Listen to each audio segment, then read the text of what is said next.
Do teu falar, ó Salvador, jamais vou duvidar, é encorajador. Alimento Diário, série Os Ministros da Nova Aliança. Título do volume 1: A Igreja dos Primogênitos. Autor: Pedro Dong. Semana 3: Como Deus prepara os seus ministros. Segunda-feira. Ler com oração, 2 Coríntios capítulo 1, versículo 8. Não queremos, irmãos, que ignoreis a natureza da tribulação que nos sobreveio na Ásia, porquanto foi acima das nossas forças, a ponto de desesperarmos até da própria vida. Experiências de desesperar-se da própria vida moldam um ministro da nova aliança. O tema desta semana é Como Deus prepara os seus ministros. Nesta mensagem, veremos pontos importantes para a preparação dos ministros da nova aliança, com base nos princípios valiosos contidos na segunda epístola de Paulo aos Coríntios. Também veremos, pela experiência do autor, como discernir a estratégia de Satanás para nos fazer perder a simplicidade e pureza devidas a Cristo.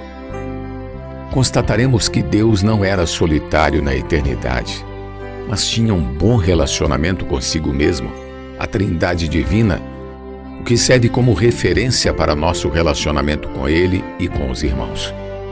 Ainda compreenderemos o quão importante é para Deus e para nós negar a nós mesmos, tomar nossa cruz e segui-lo, para um dia sermos inseridos em Deus, sem nenhuma reserva. Concluiremos com a percepção de que o mundo físico e material tem a finalidade de produzir algo para o mundo espiritual. Caro leitor, com a mensagem desta semana, o Senhor quer ajudá-lo a definir seu destino. Ele não quer que você seja disciplinado no choro e ranger de dentes, nas trevas exteriores, mas almeja que você receba a bênção de sua herança. Para tanto, ele lhe oferece a oportunidade de fazer parte desse grupo de escolhidos, seus eleitos, dando-lhe as condições de reinar com ele durante 1000 anos. Enfim, o que você espera? Quer fazer parte dos selecionados de Deus? Ele está convocando e chamando. Se você estiver disposto a pagar todo o preço para seguir o Senhor, certamente não irá arrepender-se. Com respeito à preparação de Deus para seus ministros, leamos o testemunho do apóstolo Paulo, registrado em Gálatas capítulo 1, versículos 13 e 14, que dizem: Porque ouvistes qual foi o meu proceder outrora no judaísmo, como sobremaneira perseguia eu a igreja de Deus e a devastava. E na minha nação, quanto ao judaísmo, avantajava-me a muitos da minha idade, sendo extremamente zeloso das tradições de meus pais. Paulo era dotado de muito conhecimento das Escrituras. Essa descrição mostra uma pessoa religiosa que lutou bravamente para manter as tradições de seus pais, a ponto de perseguir a igreja de Deus com ferocidade, em nome do judaísmo, arrastando homens e mulheres para as prisões e até mesmo consentindo na morte deles. Esse era Saulo de Tarso, que posteriormente passou a ser chamado Paulo. Na semana anterior falamos um pouco de Pedro, o representante dos galileus. Estes eram pescadores rudes e iletrados, e vemos pelo relato que Pedro era impulsivo, precipitado e rápido em fazer as coisas. Mesmo tendo dito ao Senhor em Marcos 14, 29, ainda que todos se escandalizem, eu jamais. Naquela mesma noite, antes de o galo cantar, Pedro já o havia negado por 3 vezes. Entretanto, quando Jesus ressuscitou, mandou dizer a seus discípulos e a Pedro que deveriam encontrar-se com ele na Galileia. Isso foi muito importante para Pedro, que a essa altura se sentia indigno do Senhor. Deus trabalhou nele. Desse modo, Pedro se tornou um vaso útil no começo do viver da igreja, executando o que Deus incumbira à igreja no dia de Pentecostes, dentro do ministério da nova aliança. Em nossos dias, Deus também precisa de você. Todo o seu passado, tudo o que lhe aconteceu, faz parte desse processo. Não reclame de nada. Se você ama ao Senhor e deseja servi-lo, Deus usa tudo para torná-lo ministro da nova aliança. Não importa se você não é estudado e tem um trabalho mais simples, assim como Deus trabalhou em Pedro, Ele também trabalhará em você. Talvez ainda você se pareça com Paulo, letrado, culto, zeloso das tradições e das religiões de seus antepassados. Deus, no entanto, também precisa trabalhar em você. Esse zelo natural não serve na obra de Deus. Ele quer trabalhar tanto em um como em outro. Ele escolheu você e, ao escolhê-lo, afirmou o seguinte: não fostes vós que me escolhestes a mim. Pelo contrário, eu vos escolhi a vós outros e vos designei para que vades e deis fruto, e o vosso fruto permaneça. João capítulo 15, versículo 16, parte A. Aceite esse convite. O Paulo, religioso e zeloso das tradições, aprendeu o judaísmo aos pés do mestre Gamaliel. Contudo, um dia, o Senhor revelou-lhe algo. Faço-vos, porém, saber, irmãos, que o evangelho por mim anunciado não é segundo o homem, porque eu não o recebi nem o aprendi de homem algum, mas mediante a revelação de Jesus Cristo. Gálatas capítulo 1, versículos 11 e 12. Deus também revelou algo a você.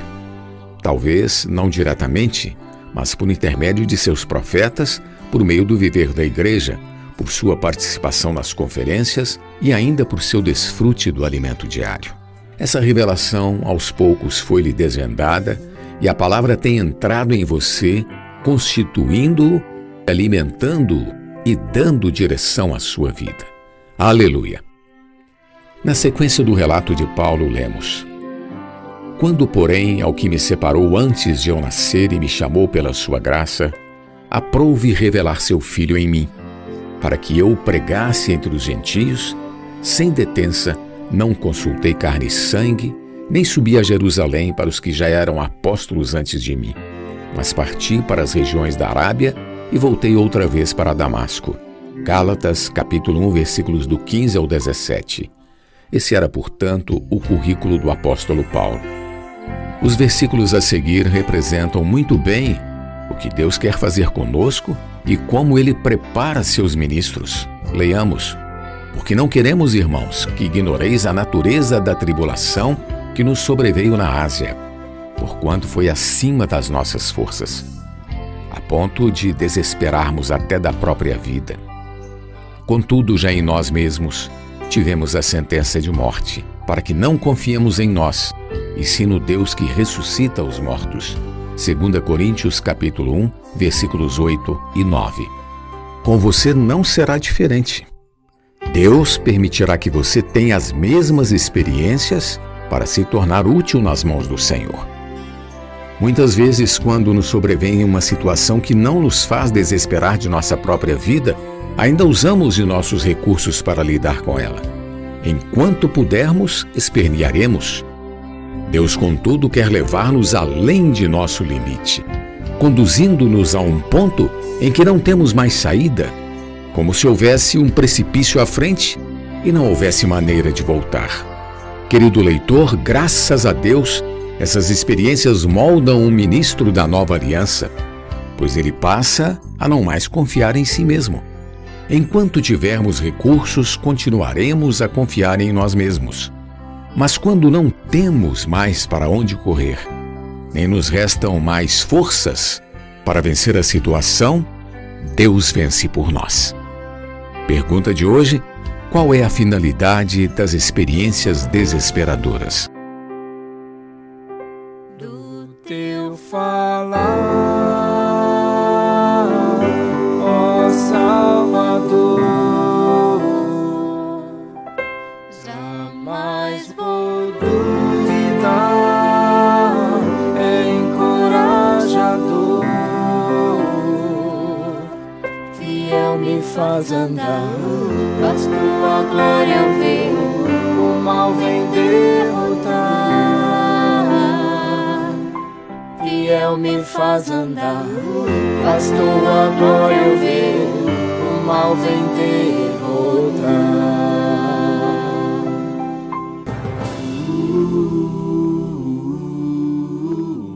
Alimento diário. Uma palavra de vida todo dia, especialmente para você.